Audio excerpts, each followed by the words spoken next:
Welcome to Coffee with Chaos. My name is James. And here's my coffee. And I'm trying to decrease the amount of chaos, but there's still a lot. The reason I'm laughing is I was staring at the screen and I watched it say, it's showtime. It's time to go live. And I just looked at it like, huh? Why? Oh, well, it happens. What do we got today? We got comics that I pressed. Gee, imagine that. Hawkman comics.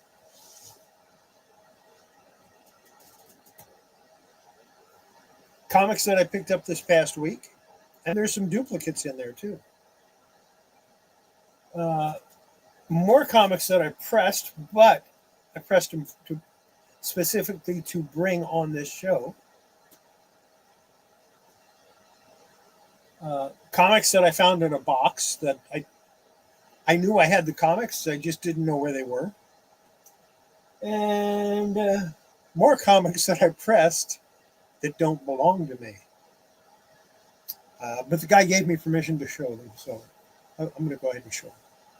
And I'll tell you what's wrong with them. So, yeah, that's it. And, of course, you get to watch me drink some coffee. I would say you get to watch me drink some tea, but I drank it all. How you doing, Kenneth? Glad to see you. Let me go ahead and put the comments up so we can see them. There we go. Or at least I can see them. I don't know if you can or not. I imagine you can. And we'll go ahead and start with what I pressed. And of course, I have a list of stuff so that so that I don't have to read too much. Starting with New DNA Agents. This is number 6 from 1986. And Mitch Shower, I did the artwork in that. Maxwell House. Is there any other kind? The coffee that I brew in my kitchen. I've been drinking Maxwell House coffee for many, many, many years. When I first got married, my wife used to buy Folgers. I brought Maxwell House home because, number one, it was cheaper. Number two, I liked the taste better. And she went, "We don't drink that coffee." And I said, "Well, I do." And then she tasted it and said, "Like I said, we don't drink that other coffee." She used to do that to me a lot. Here's Bold Adventure number 1 from PC Comics. Rudy Nidries did the artwork, and that's from 1983. What kind of coffee? The kind you drink. Although I did carry coffee beans with me when I was in the Army. I put a coffee bean in my cheek, and if I started to get drowsy or something, I'd bite down hard on it and spit out what was left. Because that's pretty nasty, pretty horrible taste. We got Fightin' Marines, number 39. And Sam Glanzman did the artwork in that. This is from 1960. A pretty old Charlton in decent shape.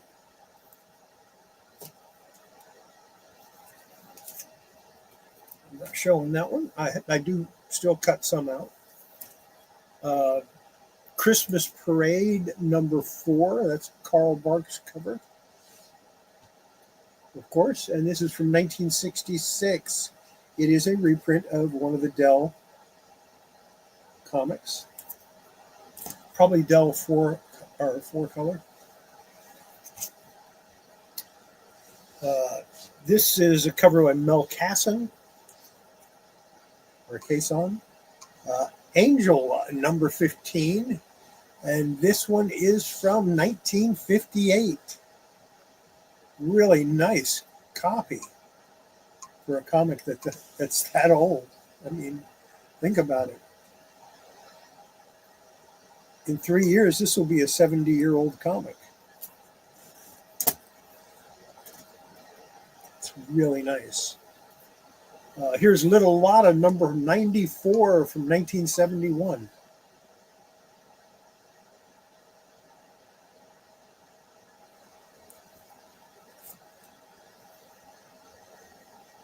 And I have no idea who did the cover on that. Leave It to Binky, number 68. Henry Scarpella did the art. I like his art. I like all kinds of stuff. I like comic books, okay? What kind? I like them. Now, I've shown you a copy of this before, and I know I once said I wasn't going to show Classics Illustrated Juniors unless it was one I hadn't shown before, but I showed this one before. But there's a reason why I'm showing it. Of course, LB Cole art is always a good reason, but that's not why I'm showing it. I'm showing it because this is the first print. This was first printed in August of 1960. And of course, it only went to number 576. So there were only 76 of those, because it started with number 501. Next up, I went ahead and pressed some annuals. Here's 80-page Giant, number 1, Superman annual. Kurt Swan did the art on it, and it came out in 1964. This would have been Superman annual number 9. Pages, Films, and Plastics. Always happy to see you, buddy.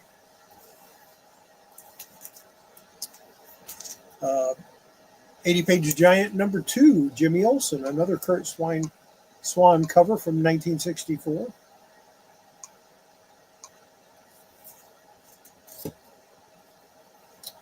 And we have 80-page Giant number 3. That is a Kurt Schaffenberger cover. You don't see enough of his. Again, 1964. There's a Carmine Infantino cover on 80-page Giant number 4. Just hair browsing. And of course, that's The Flash from 1964. And then we have number 5, 80-page Giant number 5, Batman. And the cover on that was done by Win Mortimer. 1964 again. Those aren't really annuals, but I've always called them annuals because, well, they were supposed to be annuals, but they came out twice a year. It actually came, 80-page Giant was a monthly comic, but it rotated characters every month. And basically, I showed you all the characters it rotates. Number 6 is another Superman. Then later on, they added Superboy. They added Justice League of America. And there was one other one. I don't remember what the other one was, but they added another one. Here you go. From 1982, a Mike Grell painted cover on Warlord Annual number 1. Newsstand. Pinky in the brain. Wonder Woman Annual number 6 from 1997. The neat part about Wonder Woman Annuals, there was never a Wonder Woman Annual until 1988 or 89. I forget. I think it was 1989. It was the first Wonder Woman. Before that, she never appeared in an annual, with the exception of Justice League. And that was an 80-page Giant, so it doesn't count. There were no 80-page Giant Wonder Womans. Next up, Bill Sienkiewicz, X-Men number 6, one of my favorite X-Men covers. X-Men Annual number 6 from 1982.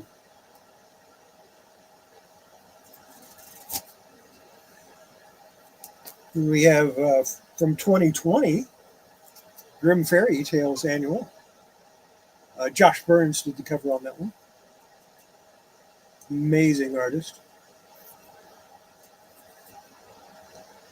There's another cover that I like a lot. Now this is Art Adams and Will Simonson on issue number 9 of the X-Men Annual from 1985.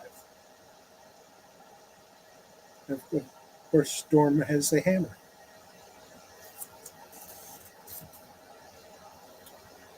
New DNA Agents, number 10. Jerry Ordway is responsible for that cover from 1986.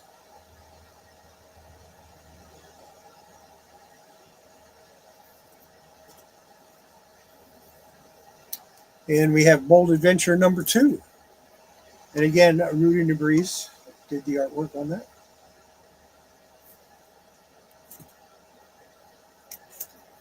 Here's Fightin' 5, number 29.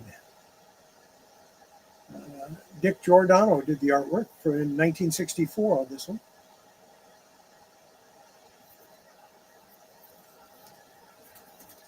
And finally, Adam 12, number 3 from 1974. And the art on it, of course, it has photos on it, but the artwork in the background is done by Jack Sparling.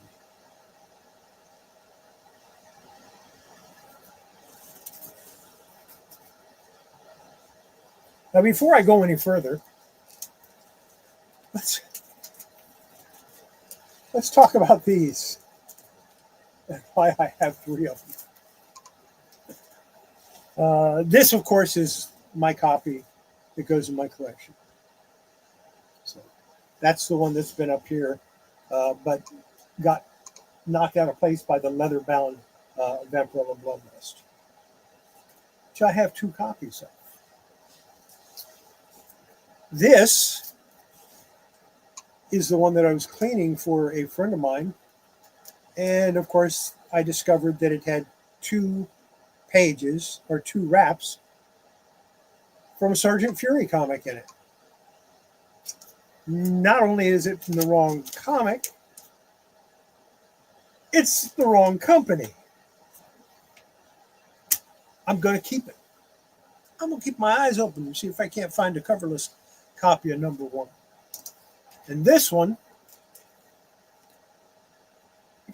I've known the guy for years. He's a good friend of mine. I bought him a copy of Hawkman 1. I'll give it to him when I return his comics. Now, it does have a chip, a pretty good-sized chip out of the side here. Still, it's complete, and it's much, much better than the one he had. And I went ahead and pressed it, made it look halfway decent for him.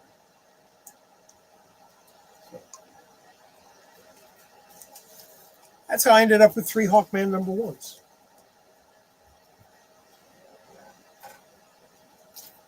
But I do have permission from him to show you the other comics that I pressed for recently. And we'll start off with this guy,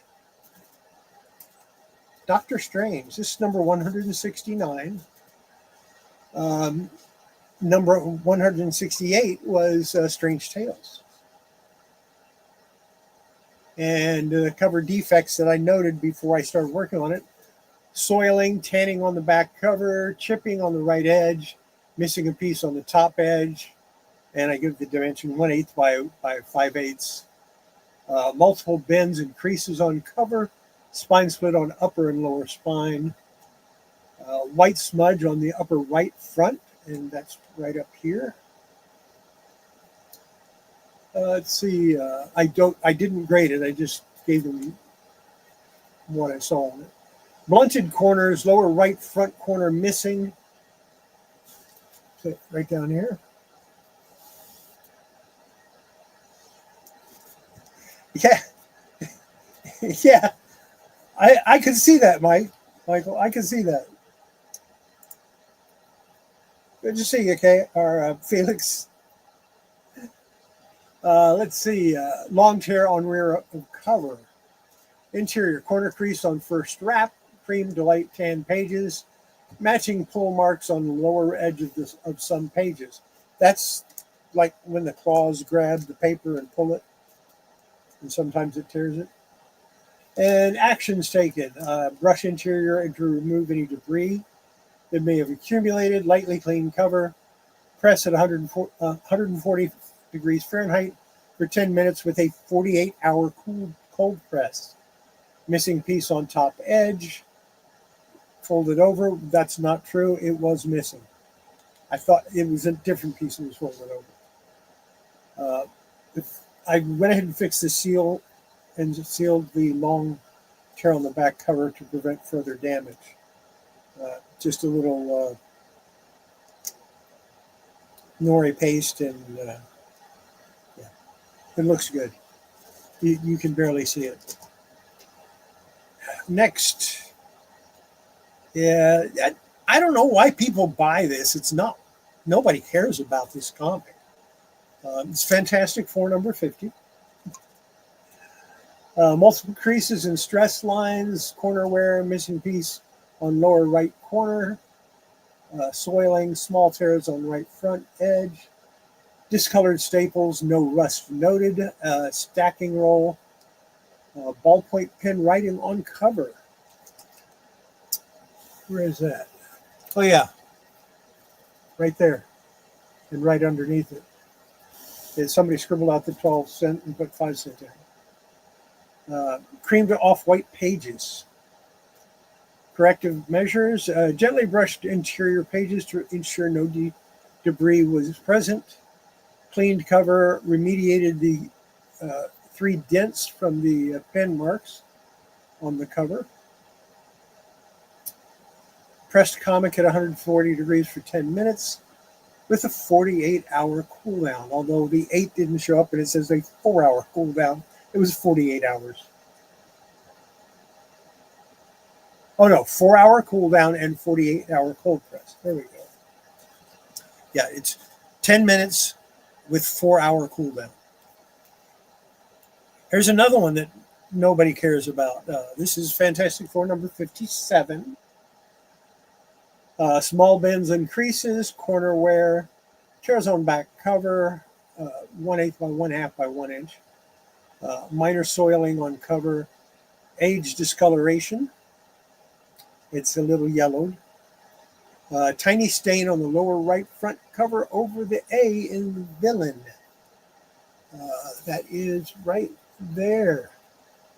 There's a little tiny stain there.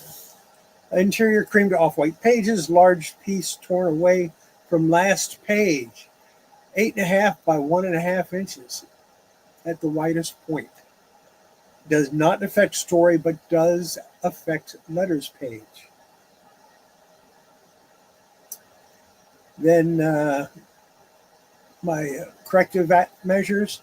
Gently brush the interior pages to ensure no debris was present. Cleaned cover, pressed comic at 140 degrees for 10 minutes with 4-hour cool down and a 48-hour cold press. This next comic, I had about 30 of these in the early 70s, and I could not give them away. Nobody wanted it. Nobody cared about it. This was crap that I offered to give somebody one when they bought a bunch of other stuff from me at a show, and they said no, they didn't want it. And it was free. Now it's worth something. Iron Man and Submariner number 1. Gene Colan cover. All the rest of those was Jack Kirby. It's got a 3/4 inch spine split. Small bends and creases on the front cover. Corner and spine wear. Small pieces missing on upper corner of back cover on back cover. Oh, interesting. My writing is not too good sometimes. I did get a new keyboard, so I won't be triple and quadruple hitting keys. Small hole in back cover, 1 inch by 1 inch hole in the back cover. Multiple creases on back cover, minor soiling on cover, age discoloration, stains on back cover, staple tears on back cover. Interior defects, creamed off-white pages. Small tear on last page with creases. staple tear, upper centerfold staple. And of course, the same thing. I cleaned it, I pressed it. Last one. I was impressed by this comic, I will admit that. I wouldn't mind having it in my collection, even though I don't really collect this stuff. Tales of Suspense number 50. Multiple small creases. Lower vertical staple tear, back cover. 5-inch corner crease on back cover. Small tears on back cover. Tape pulls on back cover. Creamed off-white pages. And of course, I did the same with to this that I did all the others. But this is just a really nice, it presents so nicely, which is the only reason I would consider it. Now, if you're wondering, yeah, I write down, when I press comics for somebody else, I let them know what I found before I started and what I did to it.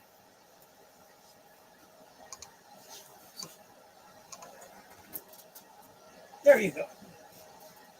What's next? Well, I had a couple of wrinkled comics last week. Here's one of them, Seeker 3000. And if you watch the video I did on this, you'll know exactly how I got those wrinkles out.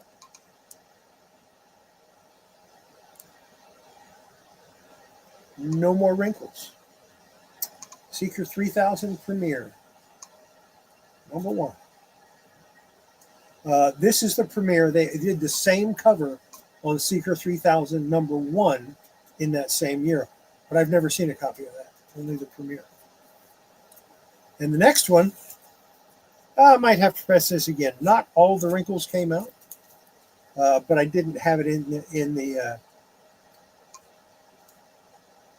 humidity chamber as long as I did the other one. This one could have used another 3 to 4 hours in the humidity chamber.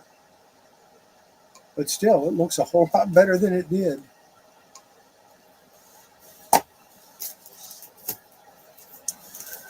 Told you I could fix them. Humidity chamber for at least 8 hours. And then you put the paper in between the page, every other page, and press it. It'll come out nice.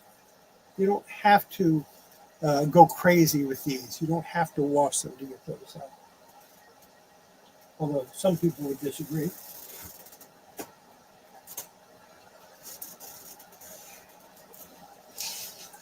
Time for some coffee. Oh, by the way, Andrew Curry did the cover art to that Seeker 3000 premiere, and Richard Case did the cover on the Sensational Spider-Man. The Iron Man and Submariner was done by Gene Colan.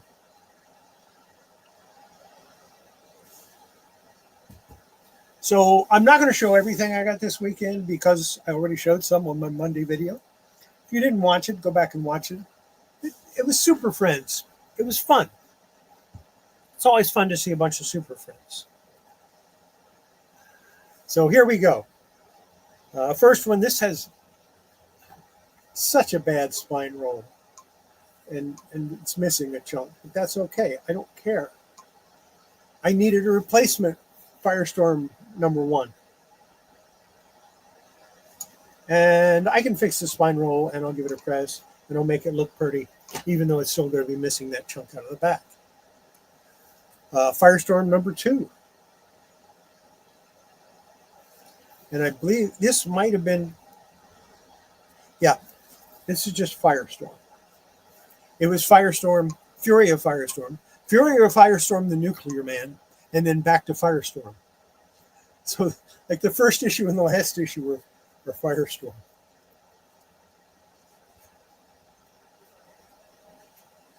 Firestorm number 3.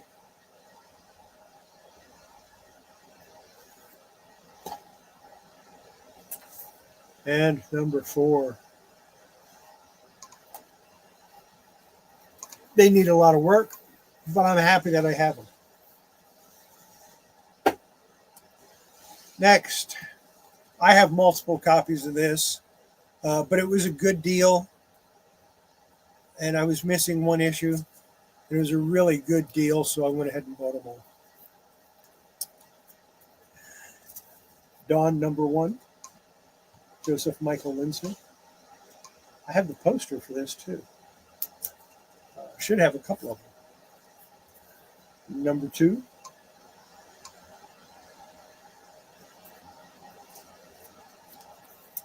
#3,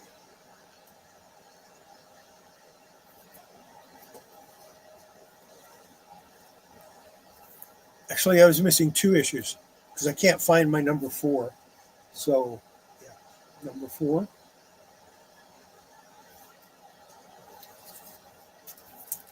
#5. And this is the one I was missing, #6. But I got them all now, again. And multiple copies of a bunch of them. But I don't care. It's Joseph Michael Linsner, so who cares? Then we have Crypt of Dawn, #1.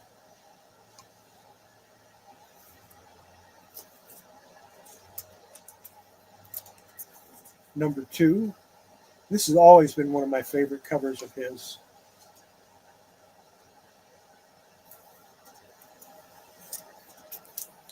#3.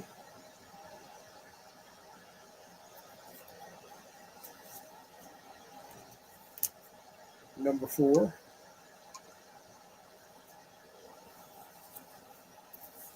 #5. This is another one of my favorite covers by him. And #6. Now, I bid on these. I bid on these, and I bid on another lot. And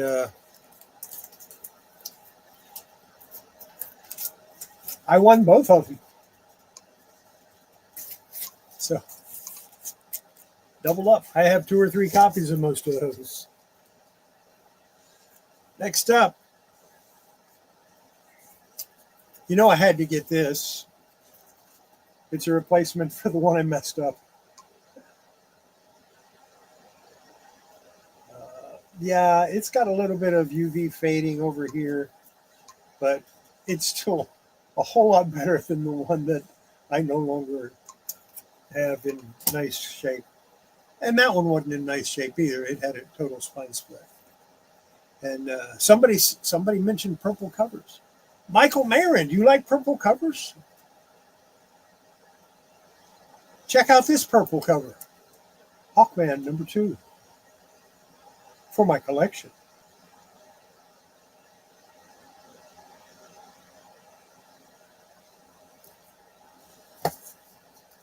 That's what I got this week.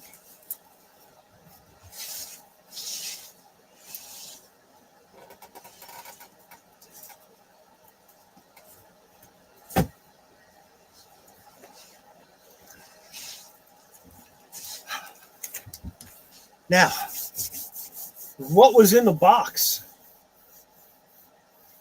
Let's see. Hulk #402.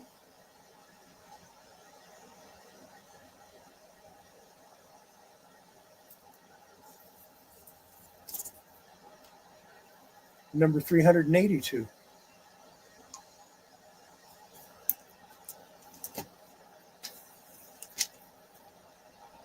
Giant size Spider-Man and Doc Savage. #3. Actually, I think this might be giant size Doc Savage #3.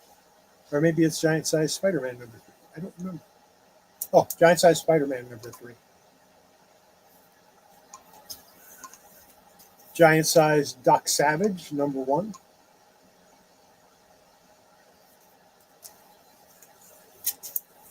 Giant size Captain Marvel #1.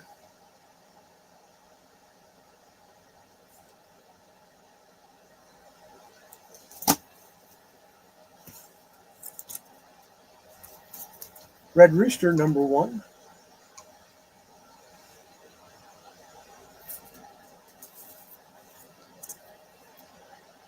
Nora's Saga #1. Yeah. I was wondering where this was. I knew I had it. It's a number 10. Yeah, I knew I had this number 10 somewhere. Green Lantern number 10.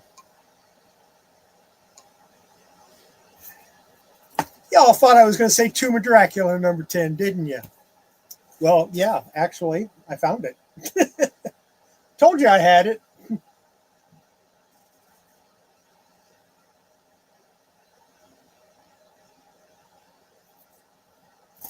Here's a really roached copy of the nostalgic Mad number 3. And what happened was Mad Magazine reprinted the early Mad comics and inserted them into the magazine. So here's the Flintstones number 1. I guess this is based on a movie. Number 2.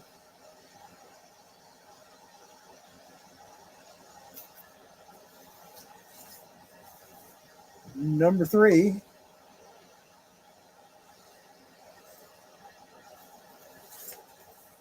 Number 4.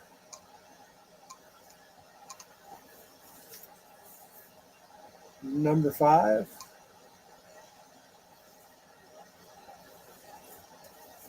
Number 6. It's got a sticker on it. I'll have to take that off. I hate it when they put stickers over the UPC. Number 7. I didn't know I had this many. Number 8. And number 9. And I think some of these next one I actually got from Michael.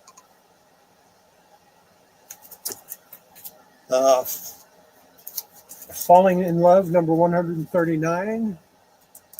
And Girls' Romances, number 135. I have no idea how hard it is to get romance comics in an upper grade. There's Del Dracula. And a Batman comic that has some problems. And I'm not sure what the problems is, or what the comic is for that matter.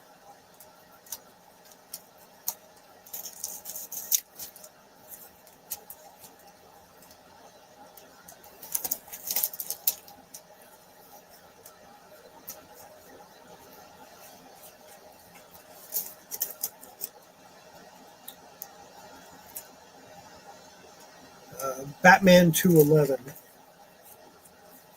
And it has something wrong with it. Something along the spine, I'm sure.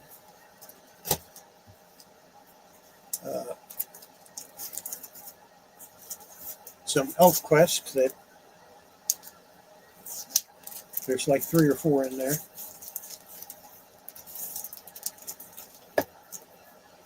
ElfQuest 2 Spear, number 2. ElfQuest Whirlpool, number 1.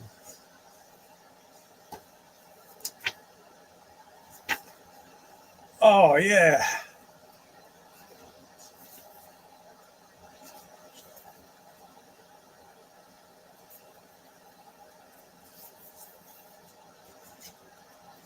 When was this published? 1986. Anything Goes. And, of course, there's our favorite aardvark on the cover, Cerebus. This one's going back in the bag. I like Cerebus. I need the first 20 and some of the later ones. We've got The Web, number 1 and number 2, and number 3, and number 4, and number 5, and number 6. And I don't know if I have those or not. We've got all those up there somewhere. And that's what I found in that box.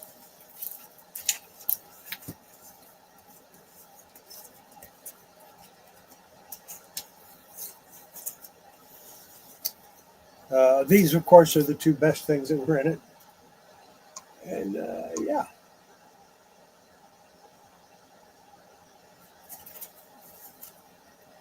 Those are going to get cleaned and pressed.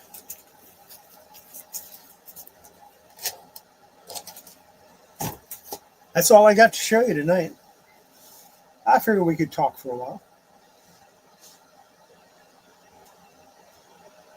Michael, Angry Otter.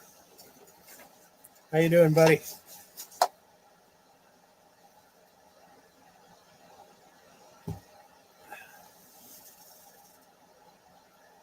Found some good stuff today.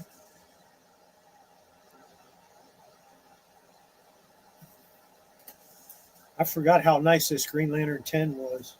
I knew I had a copy, but I thought it was more ragged out than this one. This one is a nice mid-grade copy. Presents really nicely, too.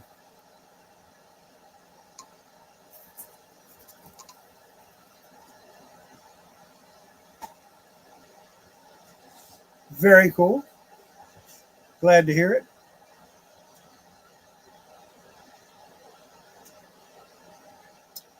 Slowly moving away from that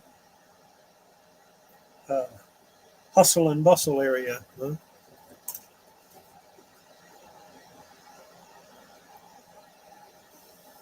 Yes, it is. It is live. Every Wednesday night, I do a live show at 8 p.m. Central.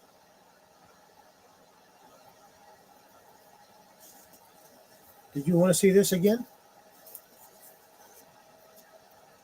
The one I kept telling people I had, but I didn't know where it was. I found it by accident today.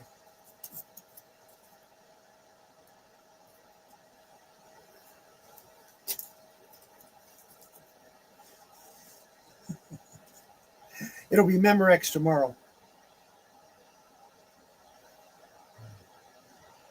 And of course, I went through the 3 Hawkmen that I've got, and why I have 3, what I'm going to do with them. This is a nice book here.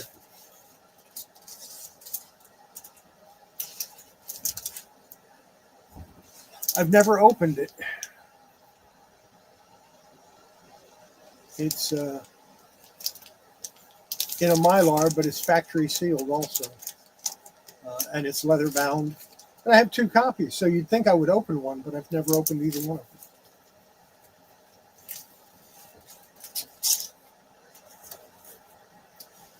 This one I've opened.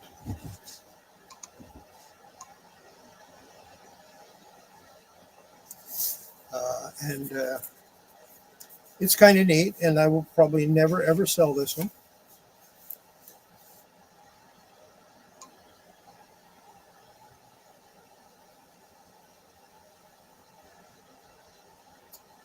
And I know those signatures are real because I watched them sign them.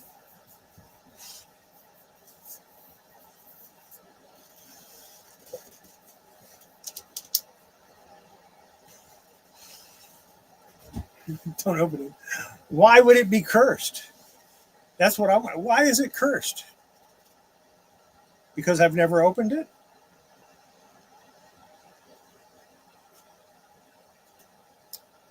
I had that one comic that I found that was signed by the artist and creator of Jigsaw. You know, the man of 1,000 parts. And somebody made me a lowball offer. I'm probably going to go ahead and take it off eBay and just keep it because I really, really like it. And I didn't want to put it on eBay in the first place, but at the time I kind of needed the money. And although the money would be nice now, I don't need it as badly as I did when I put that up for sale. So I will be pulling that back down. You know, I asked $50 for it. It's a high-grade copy of a Charlton comic that's autographed by the artist and creator of that particular character. And I've never seen his signature in any other book. on any other book. It's just not something you see. And it's something I decided I'm going to keep.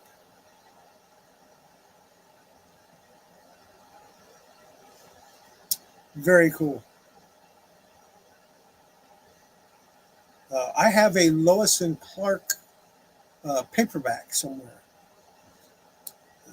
I ought to mail it out to you, get you to sign it, and then send it back to me. I'd pay for shipping both ways. I'm not nasty or mean or anything.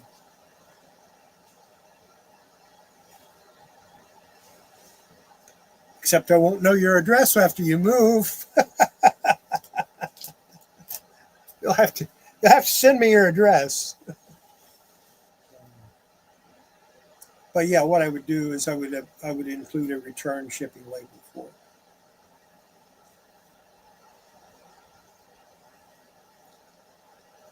Or not. Whatever.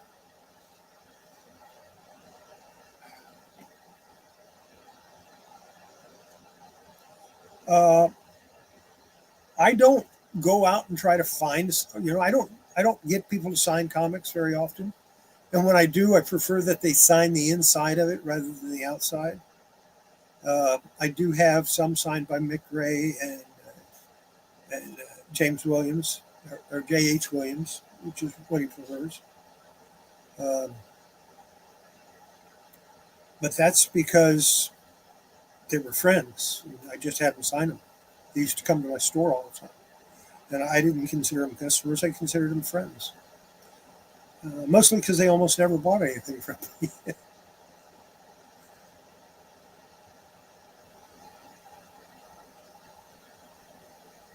Yeah. And it used to be that was the standard to get your comics signed on the inside.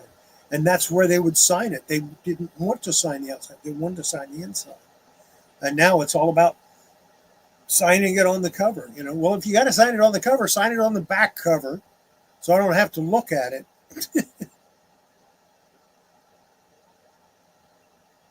So it doesn't mess up the artwork.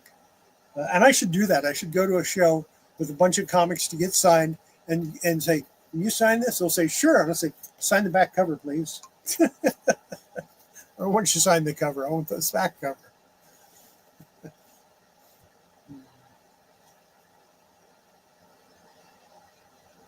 Yeah, either inside or on the back cover, I think is the best place to have a comic book signed. Um, and if it's signed on the inside or on the back cover, I don't consider it to be a lesser grade. Uh, when you have a comic book signed on the front cover, no matter what it is, to me, it's writing on the cover and it lowers the grade of the comic. Now, it increases the value, but it lowers the grade.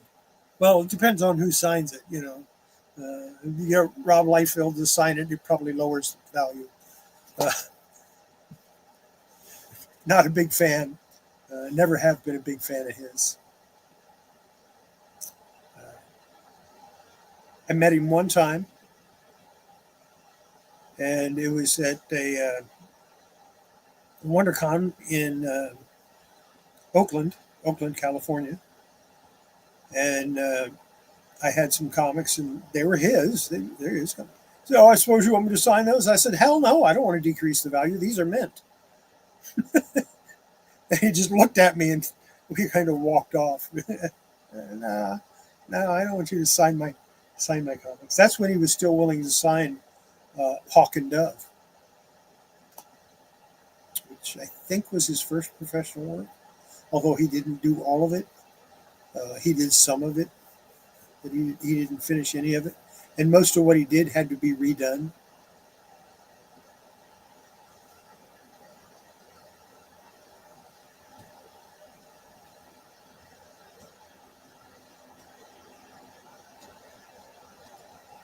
Yeah, and I didn't get it.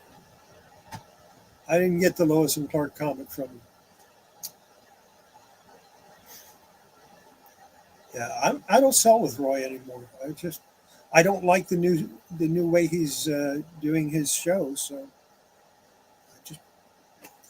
I I don't even fool with it. Uh, he asks me occasionally, but no. For a while, I had other things that I was doing on Friday nights. I don't have anything else going on Friday nights, but like I said, I just don't like the way he's running his show now. I didn't like the idea that I went from every week and making anywhere from $100 to $300 a month to once a month, maybe every 5 to 6 weeks. It seemed like, and maybe $20 if I'm lucky. And I just felt like I got screwed. And I don't want to do with that anymore. I don't have anything against him. It's his channel. He can do it any way he wants. I'm happy for him if he's successful and if he's still doing well. Uh, and I bear no malice towards the man. It's just I don't like the way he was doing it, so I dropped out.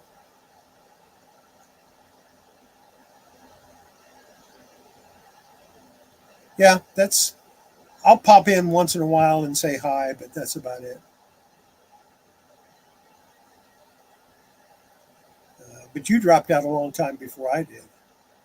I was with him for what, over 3 years, and when he originally put it together, I was his co-host. It was me and him, and then a couple other people. But then I kind of got dropped to the wayside. I guess I wasn't important anymore. That's okay. I knew sooner or later I was going to drop off of it anyway. It was just a matter of time, and his change of format just made it a little quicker than what I had originally planned. So it's fine. I'm not hurting.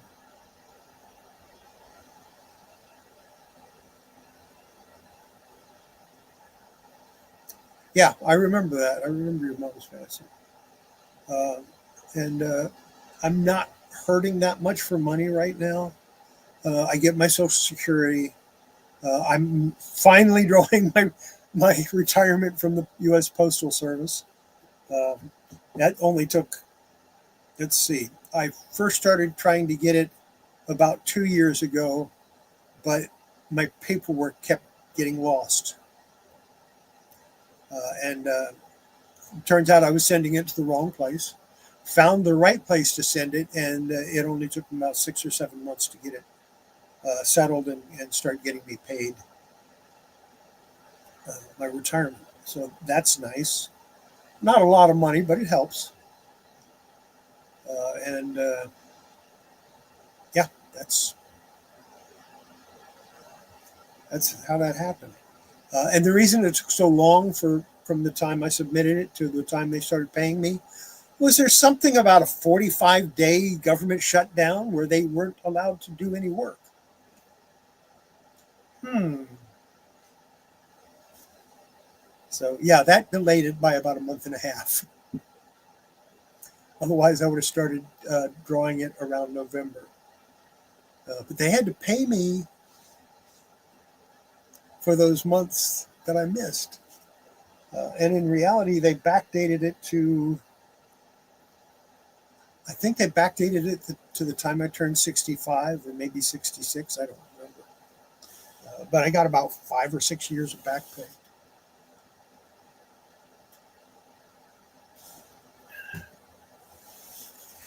And that was nice.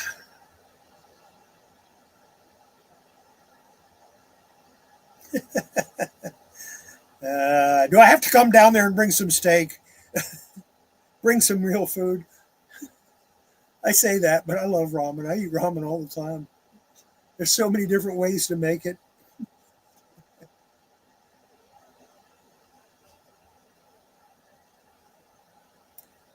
Yeah, well, it happened. And of course, the Democrats blamed the Republicans, and the Republicans blamed the Democrats. Um, but I blame stupidity, which, if you haven't read it, everyone should read this book. It's great. How to Test Negative for Stupid and Why Washington Never Will.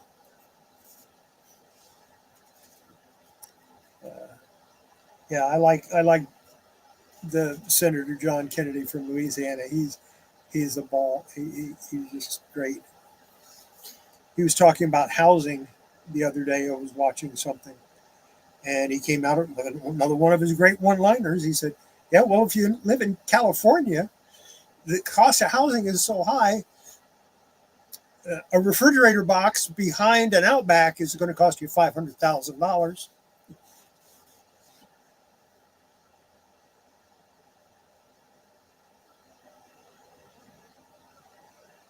Yeah, uh, they are, but they still, some of them just don't have a brain or something. I don't know.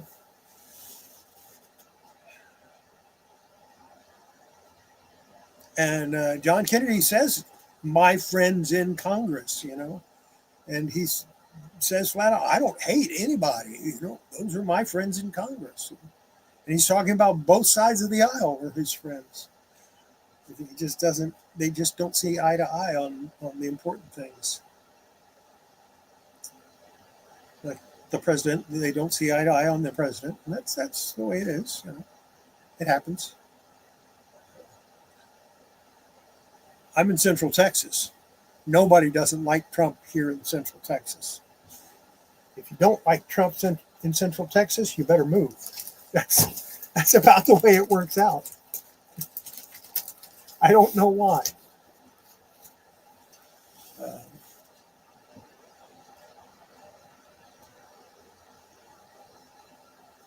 Absolutely, it is. And those that have money don't need are just out for the power, and those that have the power don't care about the money so much because they have already got money.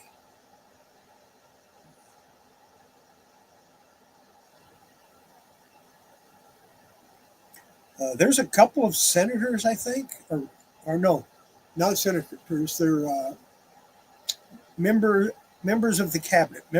There's a couple of members of Trump's cabinet that have refused to take their salary because Trump refused to take his salary. He's not being paid for being president. Uh, of course, he's got the jet, but he has jet. He has his private jets, so he doesn't really need uh, to use Air Force One. But it doesn't matter what plane he's on, even if he is in his private one of his private jets. It's Air Force One because that's the way it works. If he's in a Marine helicopter or a Marine plane, it becomes Marine One.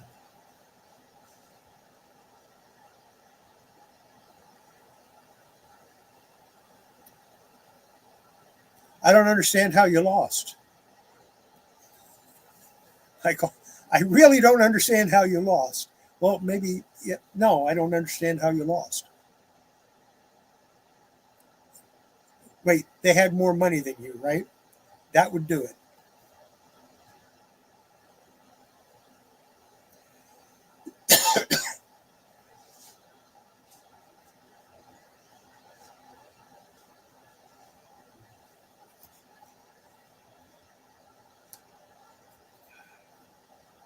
It's going to be an interesting year.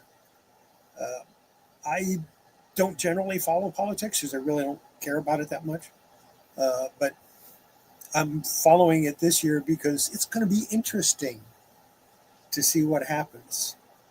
Uh, I'm used to the flip flops, one group to another. I will say that I made less money uh,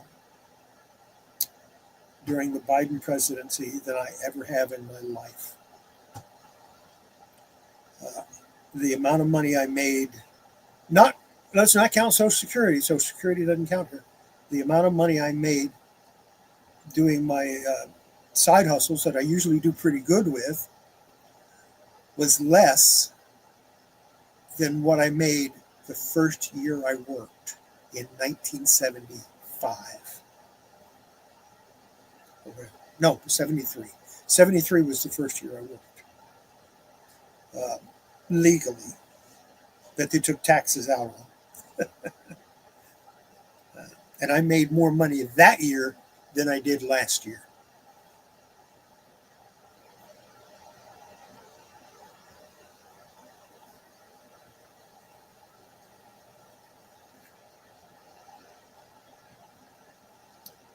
Yeah.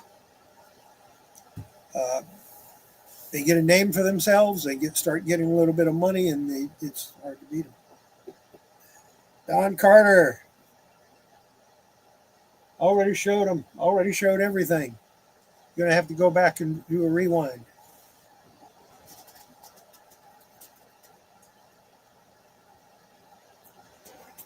Because I'm not showing these again.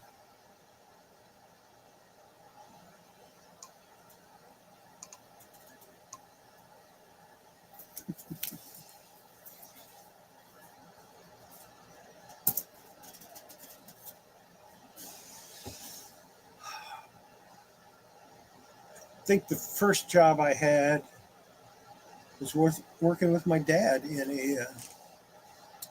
a car dealership. And then I went to work for J.C. Penney's. And I left there. I worked in a hobby shop for a while. That was a lot of fun. As a matter of fact, I ran the hobby shop for about a year. You know, and I was only like 19 or 20. I was running a store. And then I worked for Pizza Hut for a little while. Then I worked for a dairy store for a while. Then I joined the Army. So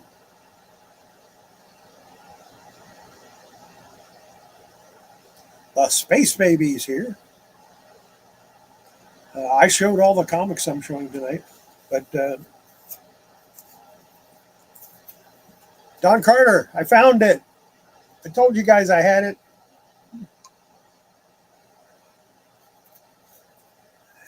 It was right next to this one, the other number 10.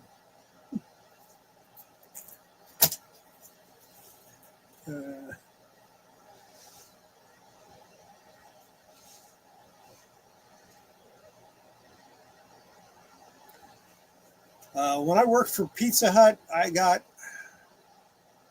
$1.35 an hour plus tips because I was a waiter. And I would average $25 a night in tips. So I didn't do bad. We had one girl there, though, that and when we got it, when you know it would be late, we'd get off. We'd all go to what was the name of that place? We went to like an all-night place where you could eat breakfast, and sometimes they'd ask, "How much did you get in tips? How much you get in tips?" You know, and they always went, "How do you make so much?" I said, I pay attention to my customers. I take good care of them. They tip me. And there was one girl, she would never tell us how much she made. So I asked her one time when it was just me and her working, "Why don't you ever share what you made?" She said, "Because it's embarrassing." I said, "You make that little?" She said, "No, I make that much. You would all be embarrassed." I said, "Well, what's your average night?" She said, $50 to $100 is my average night. And I went, "What?" And then I thought about it for a minute and thought about the fact that she was drop dead gorgeous. So I went, "And a good waitress beside?" Yeah, okay, I understood.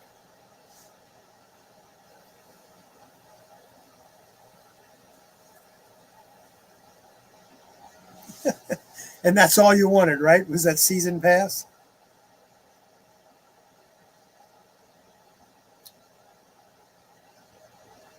So now, not only do I have all of the Tomb of Draculas, I know where all of them are. And I'm going to press that. You're going to see me, you're going to start seeing Tomb of Dracula every week until you're sick of it because I'm going to press every single one I own. With the exception of number 1 because I already pressed that.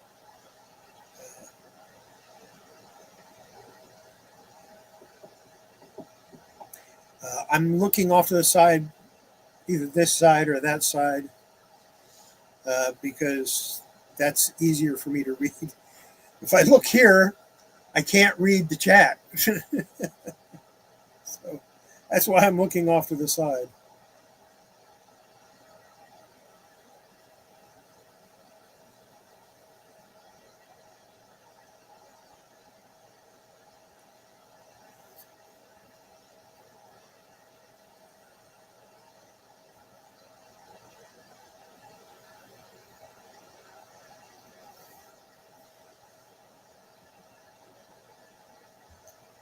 I'll have to get you to come on here someday, Michael. Well, maybe wait until I start doing sales.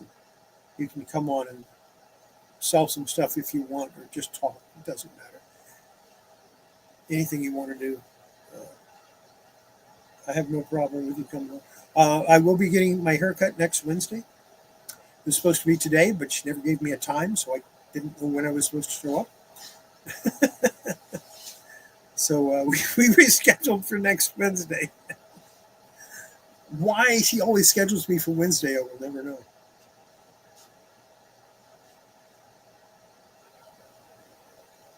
Yeah, anytime you want to come on, you still got my. I'm sure you still have my Instagram. You can just hit me up on there, and we'll get you on here. Uh, if it's just to talk, or even if you want to, or maybe we'll try to do some sales. Uh, Probably not on a Wednesday night. I don't think I want to do sales on a Wednesday night. Thursday or Saturday probably is when I would do sales. Now here's the thing: if I do sales on a Thursday, I'm not going to bill you till Saturday. For those of you that happen to be watching that might be interested in that. And the reason I would do that was so that you can get paid before you have to pay me. But if I do a sale, it's not something that, I'd send an invoice, I need it paid right away. I can't let people float.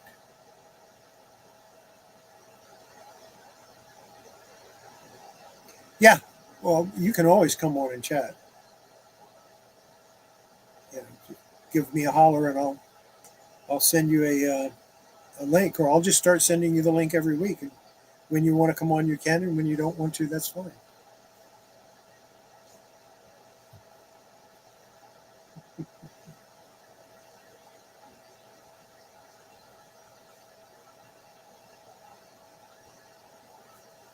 Found my embossed Superman.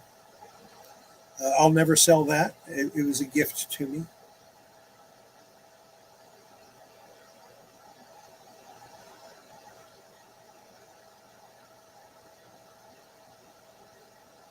What is the material? I'm not sure what you're talking about.